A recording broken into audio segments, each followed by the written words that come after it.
जी, मेरा सवाल है जी कि मैं जिस पास्टर के साथ जुड़ा हुआ हूँ, मैं अब प्रभु में आगे बढ़ गया और जी मैं सेवा कर रहा हूँ और मैं चाहता हूँ कि अब प्रभु का राज्य फैले। जी और जब मैं सेवा कर रहा हूँ तो प्रभु जी वो पास्टर मुझे बोलते हैं, आप कलीसिया में क्यों नहीं आते, आप कलीसिया में प्रेजेंट क्यों नहीं रहते।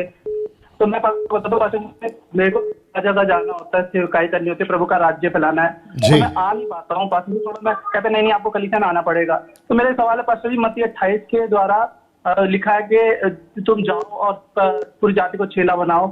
तो पास्टर जी ऐसा क्यों होता है? पास्टर जी हमें वो कलीसिया में बुला रोकना चाहते हैं या हमें आगे बढ़ाना चाहते हैं? ओके ओके, आपका नाम क्या है? मेरा नाम कपिल है पास्टर जी, कपिल, कौन से शहर से? दिल्ली से। दिल्ली से। ओके ओके, और आप कितने साल से मसीह में? मैं 10 साल से हूँ पास्टर जी मसीह में। ओके ओके, कपिल साहब लाइन में बने रहे ना। जितने दर्शक हैं 1000 के आसपास, 1000 के आसपास आप लोग लाइव जुड़ चुके हैं।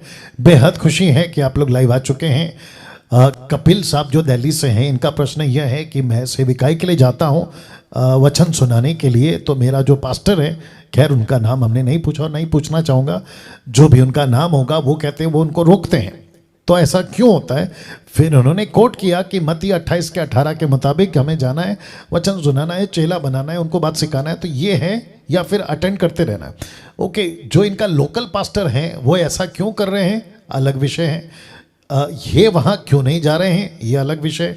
लेकिन कपिल साहब, अगर आप मुझे पूछोगे कि एक विश्वासी का उद्धार पाने के बाद में चर्च अटेंड करना कहाँ तक जायज़ है, कब तक जायज़ है, और फिर उसके बाद में चर्च ना जाना संडे के दिन और जाकर दूसरों को वचन सुनाना, ये कहाँ तक जायज़ है, मैं इसके ऊपर बात करूँगा। तो आपको ठीक है?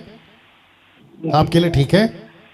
जी जी जी। ओके, तो ध्यान से सुनिएगा ना, बहुत ध्यान से सुनिएगा। जितने भी डिनोमिनेशंस और जितने भी वर्ल्ड वाइड जितने भी कलीसियाएं के पास्टर्स हैं, आप भी अगर सुन सकें, ये भाषा हिंदी वाली आप तक अगर पहुंचती हैं और आप इस बात को समझ रहे हैं और अभी एडिट वीडियो आपके हाथों में है और आप देख रहे हैं, तो मैं आपको बताता चलूं कि चर्च का कॉन्सेप्ट ये नहीं है कि पूरी जिंदगी आपके मेंबरों को, मैं मेंबर वर्ड इसलिए यूज़ कर रहा हूँ क्योंकि आजकल यही भाषा चलती है, हालांकि मेंबर कोई नहीं है, हम सब यीशु मसीह के डिसाइपल्स हैं, ठीक है ना। तो अगर आपके चर्च के मेंबर को आप सिर्फ संडे अटेंडर्स के रूप में आते रहो अटेंड करो, आते रहो अटेंड करो, आना है, वचन सुनना है, और आपको अपना जो भी प्रभु भोज दशमांश जो भी है देना है लेना, बस ऐसे ही करते रहो, तो आप गलत हो। एक पास्टर का, एक चर्च का काम है लोगों को बुलाना, उनको तैयार करना, उनको तैयार करने के बाद में उनको भेज देना, और साथ ही साथ जैसे कि पौलुस और सिलास को पवित्र आत्मा ने कहा कि इनको तैयार करो। दीजिए प्रेरितों की किताब उसका 13 अध्याय वचन 1 दीजिए। कपिल साहब लाइन पे बने रहना। जब कोई उद्धार पाता है तो उसका अगला काम क्या है? मैं समझता हूं कि हम सभी को यह बात को समझना जरूरी है। तो प्रेरितों की किताब उसका 13 का 1 से पढ़ रहा। अंताकिया की कलीसिया में कई भविष्यवक्ता उपदेशक थे, जैसे बरनबास, शिमोन जो निगीर कहलाता है, और लूकियुस कुरेनी, चौथाई देश के राजा हेरोदेस का दूध भाई मनहेम, और शाऊल मतलब पौलुस। लिखा है जब वे उपवास सहित प्रभु की उपासना कर रहे थे तो पवित्र आत्मा ने कहा कि मेरे लिए बरनबास और शाऊल को उस काम के लिए अलग करो जिसके लिए मैंने उन्हें बुलाया। तब उन्होंने उपवास और प्रार्थना करके उन पर हाथ रखकर उन्हें विदा किया। अंत वचन 4, पवित्र आत्मा के भेजे हुए लुसुकिया के को गए और वहां से जहाज पर चढ़कर साइप्रस को चले। इसका मतलब है पवित्र आत्मा की ओर से भेजे हुए। तो कपिल जी आप भी सुनिए, और जितने भी दुनिया के चर्चेस के पास्टर्स हैं वो भी सुनिएगा। As a Bible teacher, as a preacher, as a क्या कहते हैं, प्रभु के राज्य को रिप्रेजेंट करता हुआ मैं डैनियल राज आप सभी को ये कहना चाहता हूँ कि सिस्टम ये है, जब किसी का उद्धार होता है उसको प्रिपेयर करो, उसको तैयार करो, उसको तैयार कर कर पवित्र आत्मा से मांगना है आपको, व्यक्ति को, कपिल साहब आपको, और साथ ही साथ परमेश्वर की बाट जोड़ने के प्रभु 1 महीना हो गया, 1 साल हो गया, 3 साल हो गया, 6 साल हो गया, अब मेरा काम क्या है, मुझे कौन से शहर जाना है, मुझे कहाँ प्रचार करना है, मुझे कैसे काम करना है, ये रिस्पॉन्सिबिलिटी उस चर्च के पास्टर की है। बट याद रखो, उसको बुला बुला कर अटेंड करो, चर्च अटेंड करो, नो नो नो नो, ये नहीं है तरीका।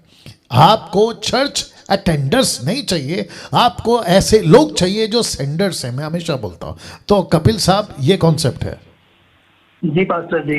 जी। पास्टर जी, वो कलीसिया में लोगों को इकट्ठा करने के लिए कलीसिया बनाई जाती है, कलीसिया में राज्य फैलाना है, में लोगों को तैयार करना है, जैसे कि आपने सिखाया भी पास्टर जी। जी। हमें ऐसा ही करना है। और प्रभु का धन्यवाद करता हूँ। मुझे जब शुरुआत में मैं कलीसिया में गया तो मैंने परमेश्वर ने मुझे 2-3 साल में वहां चला और मैंने अच्छे से सीखे सारी बातें। और जब मेरे को अंदर सीखने की जिज्ञासा हुई, मेरे को पवित्र आत्मा ने उकसाया कि यहीं बैठे नहीं रहना, तुझे आगे बढ़ना है और तुझे बहुत से लोगों को बचाना है, बहुत सी आत्मिक फलों को इकट्ठा करना है। तो पास्टर जी, मैंने पास्टर जी से बात करी तो उन्होंने बोलते जी हम इसमें कुछ नहीं कर सकते और हम आपको आगे बढ़ा नहीं सकते, इन चीजों में हमारे को कोई वो नहीं है, हम आपको नहीं बढ़ाएंगे। ओके, एक सेकंड कपिल साहब, यहीं पे रुक जाइए ना। कपिल का बात आप अगर आप सुन पा रहे हैं तो इन्होंने कहा कि इनको लीड हुआ, किसको? कपिल को पवित्र आत्मा ने बोझ दिया। तो इन्होंने क्या किया? आपने पास्टर को बताया, जो कि कपिल जी आपने बहुत अच्छा किया। मैं आप सुन रहे हैं, आपने बहुत अच्छा किया। लेकिन जब पास्टर ने सुना तो पास्टर का रिस्पॉन्सिबिलिटी है। मैं वापस कहता हूं, मैं नहीं जानना चाहता वो कौन पास्टर है, लेकिन मैं जनरल बात कर रहा हूं, ठीक है ना। ये प्लेटफॉर्म किसी को व्यक्तिगत टारगेट करने का प्लेटफॉर्म नहीं है, मैं प्रीचर टीचिंग की बात कर रहा हूं। तो वो पास्टर का काम था कि कपिल के साथ बैठते, प्रार्थना करते, प्रभु से पूछते कि प्रभु जी, पवित्र आत्मा जी, कपिल ऐसा कह रहा है, अब मुझे आप बताइए, क्या मैं इसको हाथ रखकर सेविका के लिए भेज दूं? ये करना था। अगर उसने नहीं किया तो इसका मतलब है कि कसूर वहां पर है। और ऐसा व्यक्ति जिसको प्रभु ने बोझ दिया कि भाई तुम जाओ और जाकर काम करो, उसको प्रेरणा दी है, इस व्यक्ति ने यह कदम उठाया कि मैं पवित्र आत्मा की आवाज सुनूं, ना कि किसी व्यक्ति की। और ऐसा व्यक्ति जो बगावत कर रहा है या विरोध कर रहा है या सिस्टम को रोक रहा है, परमेश्वर के कार्य को रोक रहा है, तो आपने बिल्कुल सही किया कि आप वहां से जो है, आपने जो आवाज सुनी, आपने उसको सुना, उसको लेकर चले। बट मैं ये भी कहूंगा, अगर कोई पास्टर सपोर्ट करता है, उनको बताओ वो पास्टर अगर अच्छा दिल का है।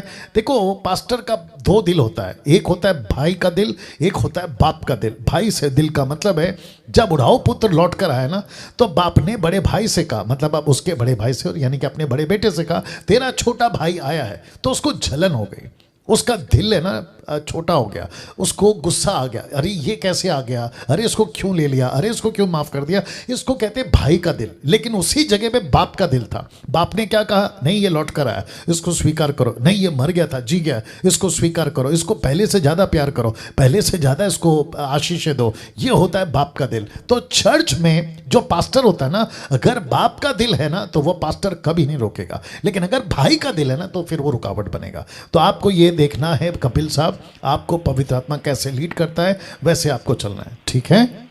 जी पास्टर जी। तो पास्टर जी, मैंने आगे पवित्र आत्मा ने मेरे को दिखाया अपने कामों को करके, और मेरे को एक शिक्षा का प्लेटफॉर्म दिया। मैंने ग्लोमस से स्टडी करी और ग्रेजुएशन कंप्लीट करी, और फिर मैंने प्रभु का राज्य फैलाना शुरू कर दिया और लोग बढ़ते चले गए। प्रभु का धन्यवाद करता हूँ मैं। और जिन पास्टर से अभी मैं जुड़ा हूँ, जो अभी मेरे को शिक्षा देते हैं, समझाते हैं, वो बस पास्टर ये कहते हैं कि हमारी कलीसिया में, मैं उनसे कहता हूँ आप आओ कि और लोगों को सिखाओ, आप यहाँ आओ और लोगों को सिखाओ, क्योंकि यहाँ पे भीड़ बहुत है, यहाँ हमें सिखाना है, मिलकर सिखाना है। जी जी, बिल्कुल सही कहा, बिल्कुल अच्छा किया आपने। अच्छा, आपका कपिल साहब, आपका डॉक्ट्रिन में टंग्स है क्या? नहीं पास्टर जी, वो यही पास्टर जी, मैं ऐसे कलीसिया में जुड़ा था, कुछ पास्टर ने मुझे जोड़ा था, लेकिन उनकी टंग्स की वजह से ना मैंने वहां से कलीसिया छोड़ दी, क्योंकि उनका माइंड सेटअप ना बिगड़ चुका था। जब मैं अपनी कलीसिया को वहां लेकर गया ना, उन्होंने मुझे बहुत सारी बातें बताई कि हम तुम्हें बत्तीस देंगे, तुम्हारे शादी ब्याह कराएंगे, सब कुछ हम देखेंगे, सारी रिस्पॉन्सिबिलिटी हमारी होगी। तो मैंने ठीक है, मुझे प्लेटफॉर्म प्रभु दे रहा है, शायद हो सकता है प्रभु की कोई इच्छा हो। जब मैं वहां गया तो मैंने चेक किया तो वहां टंग्स बोली जा रही थी, बहुत सारी टंग्स में बातें की जाती, जबरदस्ती लोगों से कहते थे बोलो बोलो पवित्र आत्मा क्या बोला, बोलो बोलो। तो मैं कह रहा ये जबरदस्ती क्यों कर रहे हैं? मेरे को तो ऐसा कुछ नहीं बोला, पर कहने को, कुछ करने को। राइट। तो आपने अच्छा किया जो वहां से निकल गए, और साथ ही साथ पवित्र आत्मा अंदर है, बाहर नहीं है। एक व्यक्ति जब प्रभु को स्वीकार करता है ना, तो पवित्र आत्मा उसके अंदर उसी दिन आ जाता है जिस दिन उसका उद्धार हो गया। तो हाथ रखकर नीचे गिराना कॉन्सेप्ट गलत है, और फिर वो नीचे करके बेकाबू हो जाते, खास करके महिलाएं लोटपोट, वो गलत है। परमेश्वर में जैसे आप कपिल साहब कर रहे हो ना, वैसे ही करना है। उनको तैयार करो, वचन से उनको भरो, और उनके आत्मिक उन्नति वचन से ही होगी। आप जो कर रहे हैं बहुत बढ़िया।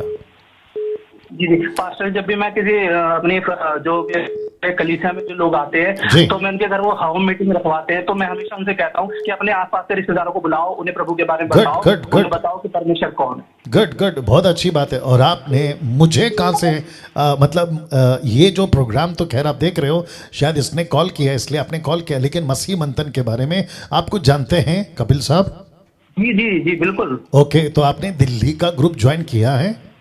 जी जी बिल्कुल। Good good. तो इसके आगे सुनिए ना भैया, इसके आगे बाकी अगर आपको लगता है कि भाई चलो है ना, हमको dedication certificate, baptism certificate, marriage की बातें हैं, बहुत सारी बातें हैं, तो मसीह मंथन उसके लिए उपलब्ध है आपके लिए। जी जी या तो उसकी चिंता मत करिए, डंके की चोट पे सेवा करो जैसे पवित्र आत्मा आपको लीड कर रहा है। जी pastor ji, God thank you bless you, pastor ji. God bless you.